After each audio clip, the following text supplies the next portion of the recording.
Welcome back to episode 64. I am your host, Ed G, and we're back with the Underrated podcast titled Attack of the Roughnecks. Now, y'all remember when MC Lyte came out with the song, Gotta Have a Roughneck? That was in the 90s. Well, 20 some years later, we have a whole community of nothing but roughnecks. As you can see here, this is a young roughneck, almost out the womb, maybe 17 years, and he's already has caused hurt in someone's family. Look how he has done it. One more thing, fair use for the news clips.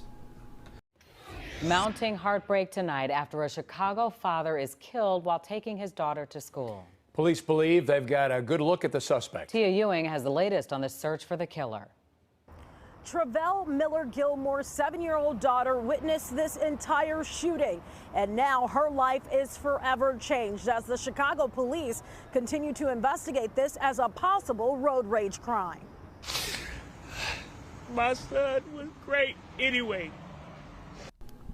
Do we not get tired of seeing parents cry at podiums behind their kids that were taken by other rough? No, we don't. We don't. I don't even think the black community cares about that anymore. I really don't. He was a son, a brother, but most proud of being a father. 33-year-old Travell Miller Gilmore is seen here with his 7-year-old daughter. Police say he was in traffic on Chicago Avenue near Sacramento when the gunfire rang out. How in our community can you wake up at 7:30 in the morning while everybody is on their way to work and even have in your mind to want to shoot somebody on a busy street? Police releasing clear images of the man they believe fired into Travell's car. The suspect was driving this silver Pontiac Grand Prix two-door with tinted windows and no plates. As the bullets were flying, Travell's father says his son shielded his daughter. The doctor had explained by the way the bullets were was that he was trying to protect her. Miller Gilmore owned a business called Bar Twinders with his twin brother and was a single dad with full custody of his 7-year-old. Now, with all the complaints of deadbeat dads in the black community, they not working or they got BS jobs, they don't own nothing. This is a unicorn of a man, and he still get killed because a roughneck came outside early in the morning and decided to kill someone. He shielded his daughter from gunfire 7:30 in the morning while taking her to school. Please explain that to me. Whose fault is that? Is it his fault? It's the government's fault. It's the man's parents that got shot. Is it their fault? Whose fault is this? No one. Oh, I know who. Willie D said Trump. He was on his way to drop her off at school. And she's devastated. She have crying fits. You can see that when she starts thinking about it, she just break out into tears. They had an extremely close bond. They was. Well, we know they're not going to march for the man that got killed, but they would march for this roughneck that got, if he got shot by the police. However, aren't y'all tired of this? Aren't y'all tired of roughnecks coming in y'all neighborhood and just completely scaring the shit out of y'all and just taking over your streets and y'all not doing nothing? And y'all think I'm strange because I got a bulletproof vest and several guns. No, I'm not strange. I think you're strange because you don't have any guns or armor.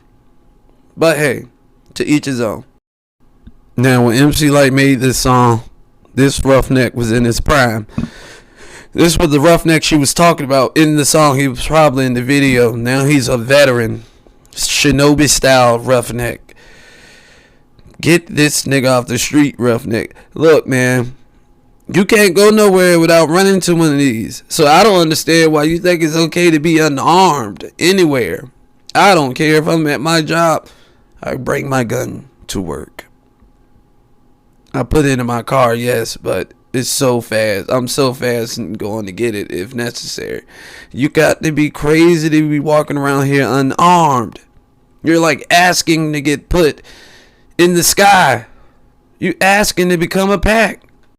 And breaking tonight, murder charges for the man Chicago police say stabbed a River North bank teller earlier this week. And they say these surveillance images helped them catch the alleged killer. And police also announced an update in another disturbing case. Tia Ewing is live in River North tonight with the breaking details. Tia.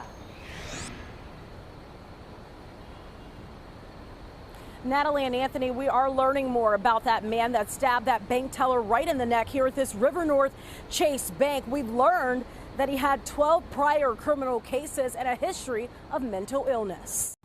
I don't know what type of judicial system they have in Chicago, but it seems like it's very easy to get off on doing heinous acts of assault and murder and getting right back out on the streets. 12 counts of this type of behavior before, and he's still walking around the neighborhood being as rough as he want to be, looking like a ninja, assaulting people and killing people. First responders racing against time after 24-year-old Jessica Villethong was stabbed in the neck at work.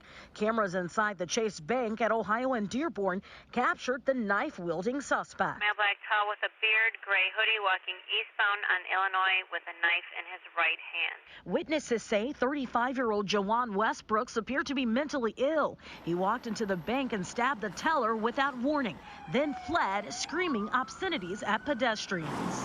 It was here at the Rock and Roll McDonald's where Westbrooks was arrested. And he has been charged with first-degree murder. Westbrooks had 11 prior cases, including aggravated battery to a police officer, the most serious in 2014. He was charged with attempted murder with intent to kill after allegedly attacking 2 women with a hammer near Navy Pier. He was sent to a mental health facility and the case was thrown. How, Sway? No one has the answers for this. So he's just walking around killing women on top of all that, and he's still just walking it. What kind of roughneck community does he has that no one else has, that you can walk around and just stab people, beat people with hammers, try to kill them, and just still be out on the streets? What kind of judicial system is this? Okay, I can't take the more of this story to the final roughneck story. Oh yeah, excuse my voice, I'm under the weather. But finally, the Taliban roughnecks, you know, the ones that tie their face up because they don't want to get caught as they do heinous acts of violence. But this guy right here, and that's one thing that worries me too when it comes to driving. There's a lot of laws that say you can't have your weapon and stuff, and yeah, if you do have your weapon, your magazine has to be separated from the actual gun. It's screw all that. Look, this when you on the road, you don't know what's going on. People are crazy. If you want to put in your middle console, I agree. And keep one in the chamber too. Shoot through the window. Don't even take time to be putting the window down and all that. No, don't do all that. That's crazy. You're losing seconds. This lady right here literally felt the brunt of somebody's pain because I guess she drove wrong or something on the road. Well, it got real for her. We begin tonight with breaking news from North Harris County, where deputies are investigating a frightening case of road rage. Yes, we want you to take a look at this image behind us. Deputies believe a woman was followed right there and then shot by the man holding the semi-automatic weapon in the passenger seat of a car. Very scary. This investigation happening right now on Remington Park Drive. That's not far from I-45 and Rankin Road. Keith Garvin live on the scene for us tonight. And Keith, do investigators know how all of this started?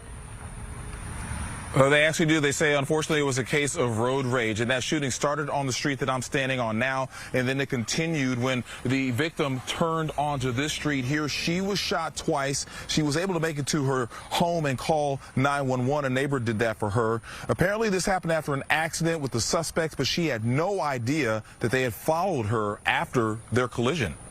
Right, pow, pow, pow, pow, pow, pow, pow, pow.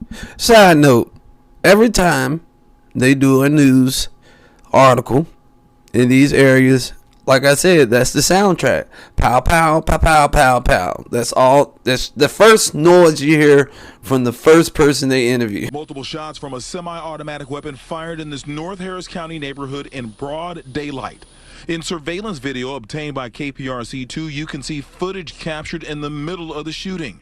First, a white car. That belongs to the victim. Followed right after by a dark-colored sedan with a male hanging out the passenger side, firing what investigators say is a 7.62 millimeter semi-automatic rifle. They stopped as the turn was going, and then once they got on the street and straightened out, the shooter leaned back out the window and continued firing at the vehicle. Detectives say it happened about 4:45 Thursday evening near the 18,800 block of Desert Marigold in the Remington Place neighborhood near the North Freeway and Rankin Road. I heard about 10, 12 shots. They were really loud, real loud shots. Arletha Ferguson was inside her home when she heard the shots, then ran outside to see what happened. My heart started beating real fast because there were some loud shots, and I just felt like somebody was getting shot. And ma'am, from the look of this video, you were totally and unimputedly correct. I don't even know if that's a word, but you were correct. Look at this, 76.2. You know what that means? That's an AK round. You're shooting at a female. What kind of roughnecks? Never mind. I don't know what type of roughnecks these are, but, you know, it is what it is. Investigators say this appears to be a case of road rage, but actually could have been worse, as the shooting happened just moments before a school bus dropped off students at a bus stop. I've been living here over 15 years, and this has never happened on my street, but I don't know about the first time it ever happening, but hey, you could be telling the truth. You could be. I'm kind of skeptical, but that's episode 64 of the Roughnecks. You know, comment, subscribe. Make sure you check out episode 63. Make sure you guys comment and subscribe. I have been under the weather. That's why I haven't did anything. I'm getting the laziness out of me. This is the Underrated Podcast again. I am your host, Eric G. And we are out.